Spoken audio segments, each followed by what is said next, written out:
Isang mapagpalang araw po sa inyong lahat at narito po tayo sa pagninilay-nilay sa salita ng Diyos. Marami po sa ating mabilis na mainip sa lahat ng bagay. Kung meron ka pong prayer request na matagal na hindi dinidinig sa tingin mo at hindi mo nakakamit, ikaw ay sumusuko na sapagkat ayaw natin maghintay. At kapag po nainip na tayo, imbis na maghintay o manatili, tayo po ay umaalis. Tayo po ay lumalayo. Sapagkat nga po, tulad ng sinabi ko, marami po sa atin na itinip. Sapagkat gusto na natin makuha kung ano yung gusto natin mangyari sa buhay natin. At kalimitan po dyan, tayo po ay sumusuko. Sapagkat ayaw po natin manatili. Pero alam niyo po ba na may blessing kapag po tayo ay mananatili? At iyon po ang pag-aaralan po natin ngayon. How to stay in God's presence. Paano po ba tayo mananatili sa presensya ng Diyos? Una, letter S. Nilagyan po natin ito ng meaning. Letter S, yung salitang stay. Letter S, seek His presence and choose to stay. Seek His presence and choose to stay. Hanapin po natin ang kanyang presensya at tayo po piliin natin ang manatili. Sabi po sa Santiago 4:8, lumapit ka sa Diyos at lalapit siya sa inyo. Lumapit tayo sa Diyos at lalapit siya sa inyo. Santiago 4:8 po yan. So makikita po natin dito, let us seek God's presence. Hanapin po natin ang Diyos. Kapag hinahanap po natin ng isang bagay, wala tayong tigil kakahanap. Kung meron pong nawawala, natatagpuan po natin. Ganoon din po. If we want to stay in God's presence, let us seek His presence. Hanapin po natin ang kanyang presensya. At piliin po natin manatili. Sasamahan tayo ng Diyos kung tayo ay kalugod-lugod sa Kanya. Exodus 33 verse 14 to 17. Basahin na naman po sa inyong bahay. Exodus 33, 14 to 17. Sasamahan tayo ng Diyos kung tayo ay kalugod-lugod sa Kanya. Sapagkat ang Diyos ay banal, ang Diyos ay mabuti, at sasamahan ka ng Diyos kung ikaw ay kalugod-lugod sa Kanya. Kaya naman po, sa letter S, seek His presence. Hanapin po natin. Sa paggising pa lang natin sa umaga, presensya na ng Diyos ang hanapin natin. Sa paggising pa lang natin ng umaga, asamin na natin na makausap siya at mabasa natin ang kanyang salita. Letter P, total surrender of life to God. Yung buong pagsuko ng buhay mo sa Diyos.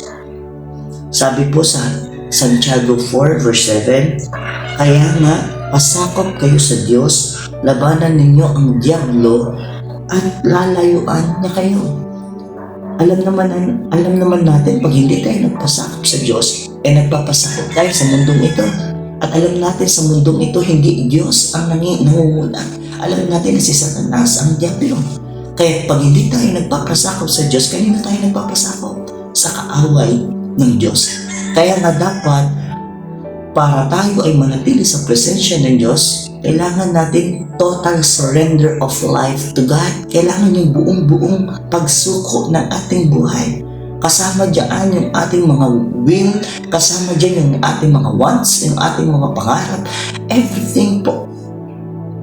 Kasi sabi po sa Jeremiah 29 verse 11, ang Diyos lang ang nakakaalam ng mabuting plano para sa atin. Bigyan dulutan tayo ng pag-asa sa hinaharap. So makikita po natin, pag nagpasakop po tayo sa Diyos, maiintindihan po natin yung mga bagay-bagay na nangyayari sa buhay natin. Bakit ganito ang nangyayari sa akin? Bakit hindi ko pa matanggap ang aking prayer request? Bakit may kaguluhan? Bakit may karamdaman? Lahat po yan, pag nagpasakop ka sa Diyos, ipapaunawa po ng Diyos sa inyo ang lahat ng yan. So total surrender of life to God. And letter A, sa salitang stay, acknowledge God in all your ways. Acknowledge God in all your ways. Sangguniin mo ang Diyos sa lahat ng iyong gagawin. Alalahanin mo ang Diyos sa lahat ng iyong gagawin. Sapagkat ang lahat ng lakas natin, ang lahat ng talino natin, ang lahat ng resources natin, nagmumula yan sa Diyos. Kawikaan 3 verse 6, sabi po, sa lahat ng iyong gawain, siya nga'y alalahanin upang ika'y patnubayan sa iyong mga tatahakin. Lagi natin tatandaan, pagising pa lang natin ng umaga, Lord, ito po lahat ng aking gagawin. Samahan mo po ako, gabayan mo po ako. Bakit kailangan natin ng guidance ni Lord? Ba't kailangan natin siyang alalahanin? Bakit kailangan natin siyang sangguniin? Upang ang ating mga gawa, ang ating mga salita, pananalita, pakikitungo sa kapwa, ay maging karapat-dapat at kalugod-lugod sa kanyang paningin. Kaya kailangan natin sa umaga pa lang sangguniin na natin ang Panginoon. At makikita din natin, hindi lahat ng plano natin ay plano ng Diyos. At din pa lamang pag inalala natin ang Diyos, sinangguni natin ang Diyos sa lahat ng bagay, nakikita natin, oops, ito pala ay pang personal ko lang hangarin, ito pala ay mali pala ang motibo ko sa ganitong bagay. Kaya makikita natin ang Diyos ang magpapaalala sa atin kung ano ang kalooban niya para sa atin. And last, sabi po, yung letter Y, you must endure and overcome trials, problems, and persecution. Sabi po, sa unang Pedro 5:10, pagkatapos ninyong magtiis sa loob ng maikling panahon, ang Diyos na siyang pinanggagalingan ng pagpapala, ang siyang magbibigay sa inyo ng kagalingan, ng katatagan at lakas ng loob at isang pundasyong hindi matitinag.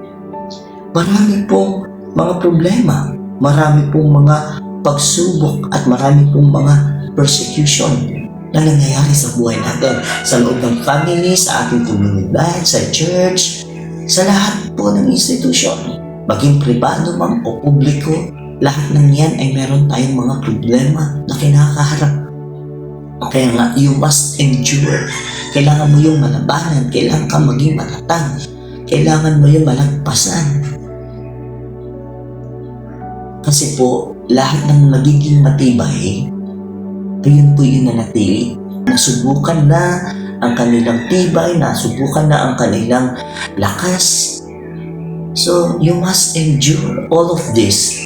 Kailangan po natin mapaglabanan ang lahat ng ito.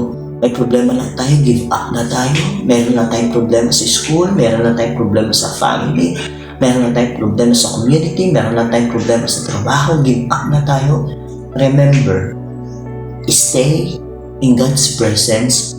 You must endure all of this. Kailangan mo mapagtagumpayan ang lahat ng ito sapagkat para rin ito sa iyo.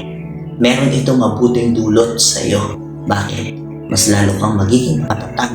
Marami kang mga lessons na matututunan sa mga bagay na ito. So, choose to stay and allow God to make a way. Choose to stay and allow God to make a way and direct your path. And as you continue to serve Him. Kaya nga po mga kaibigan, mga kapatid na nakikinig at nanonood ng video na ito, kung kayo man po ay nandoon na kayo sa puntong susuko o bibitaw o aalis sa isang bagay, especially serving God, choose to stay. Manatili po kayo sa presensya ng Diyos. Sapagkat sa bandang huli po, ang presensya ng Diyos ay mayroong dulot na pagpapala para sa inyo. Magandang umaga po at pagpalain po kayo ng ating Diyos.